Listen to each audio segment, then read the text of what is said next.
ప్రకాశం జిల్లా కనిగిరి పట్టణంలో cyber crime బారిన విశ్రాంత ఎంఓయు మూలే బ్రహ్మారెడ్డి 36 లక్షల రూపాయలు పోగొట్టుకున్న వైనం. వివరాల్లోకి వెళితే విశ్రాంత ఎంఈఓ బ్రహ్మారెడ్డి ఆయన భార్య శివభారతి ఐసిడిఎస్ పర్యవేక్షకురాలుగా విధులు నిర్వహిస్తున్నారు. వీరిద్దరు కుమారులు బెంగళూరులో సాఫ్ట్వేర్ ఇంజనీర్లుగా పనిచేస్తున్నారు. జనవరి 17న బ్రహ్మారెడ్డికి ఒక ఫోన్ వచ్చింది. ఢిల్లీలో అరెస్టైన ఓ నేరస్తుడి నుంచి 30 లక్షలు తీసుకున్నట్లుగా మా దగ్గర ఆధారాలు ఉన్నాయంటూ అవతలి వ్యక్తి బెదిరించడం జరిగింది. కేసు చాలా రహస్యమైందని ఎవరికి చెప్పొద్దంటూ హెచ్చరించారు. బ్రహ్మారెడ్డి వాట్సాప్లో ఇతరులు చాట్ చేసిన రుజువులంటూ కొన్ని చిత్రాలు పంపాడు. అరెస్టు చేయకుండా ఉండాలంటే, కేసు నుంచి విముక్తి చేయాలంటే డబ్బులు ఇవ్వాలన్నారు. దీంతో భయపడిన విశ్రాంతం ఏమీ దంపతులు విడుదల వారీగా 36 లక్షలు సైబర్ నేరాలకు సూచించిన బ్యాంక్ ఖాతాలో జమ చేశారు. అయినా వారి ఆగడాలు ఆగలేదు. మరొక 90,000 కావాలంటూ డిమాండ్ చేశారు. ఆ మొత్తం కోసం బ్రహ్మారెడ్డి తన పెద్ద కుమారుడు ఉమామహేశ్వరుడిని ఆశ్రయించారు. తండ్రి తీరుపై ఆందోళన చెందిన ఆయన విషయం ఏంటి అని తండ్రిని ఆరా తీశారు. అసలు సంగతి తెలుసుకుని పోలీసులకు ఫిర్యాదు చేశారు.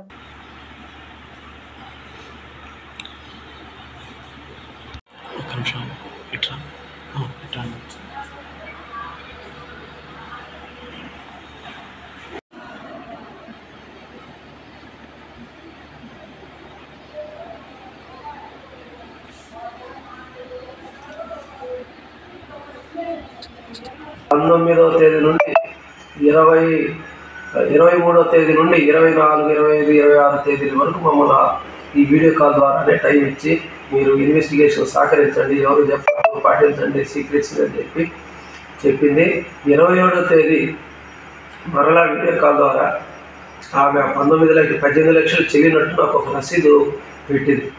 ఆమె సంతకము అది వాట్సాప్లో పెట్టడం జరిగింది. నేను నమ్మిన తర్వాత ఈ 24 నుండి 27వ తేదీ వరకు కౌన్సిలింగ్ ఇచ్చి 27వ తేదీన మరలా మీరు ఈ కేసును వాదించడానికి సుప్రీంకోర్టు లాయర్లను పెట్టాలి, 20 లక్షలు మీరు కడితే మీ కేసును వాదిస్తారు, మీది ఈ నెలాఖరికి పూర్తి అయిపోతుంది, ఈ కేసు నుండి మీరు బయటపడతారు అని చెప్పడం జరిగింది.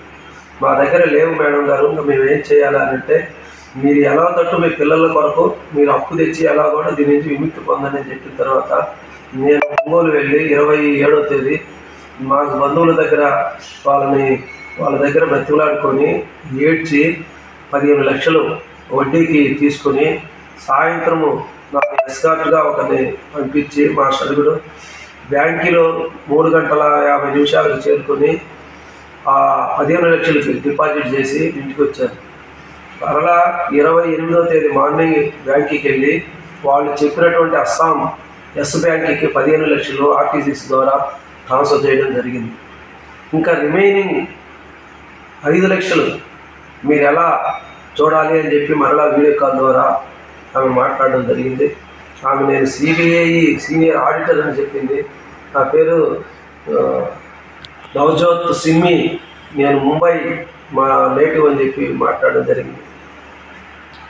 28వ తేదీ ఇంకా 5 లక్షలు ఎలా అని చెప్పి నేను ఆలోచనలో పడినప్పుడు మా కొడుకు పెద్ద అబ్బాయి బెంగళూరులో మెసేజ్ పెట్టి 1 లక్ష పంపునాన్న అని చెప్పారు. ఆ అబ్బాయి ఎందుకు నీకు డబ్బులు ఎప్పుడు అడగవు కదా, ఏంటి నాన్న అని చెప్పి నన్ను ఒత్తిడి చేశారు. ఒత్తిడి చేసే క్రమంలో నేను చెప్పకూడదు నాన్న, 5 నిమిషాల కన్నా ఎక్కువ మాట్లాడకూడదు, నా మీద నిఘా ఉంది అనగానే ఏమి నిఘా అని చెప్పి నేను సైబర్ క్రైమ్లో మీరు ఇరుక్కున్నారు నాన్న, మేము బయలుదేరి వస్తున్నాము, మీరు ఎంత డబ్బు పోగొట్టుకున్నా దాన్ని బాధపడవద్దు అని చెప్పి 29వ తేదీ ఉదయం 10 గంటలకు బెంగళూరు నుండి కనిగిరికి 2 కుమారులు రావడం జరిగింది. వచ్చిన తర్వాత మేము 1 గంట 30 నిమిషాల పోలీస్ స్టేషన్ దగ్గరికి వెళ్తే ఎస్ఐ గారు సిఐ గారు అందరూ చేయాలని చెప్పి పోలీస్ డిపార్ట్మెంట్ వారిని కోరుకుంటున్నాం.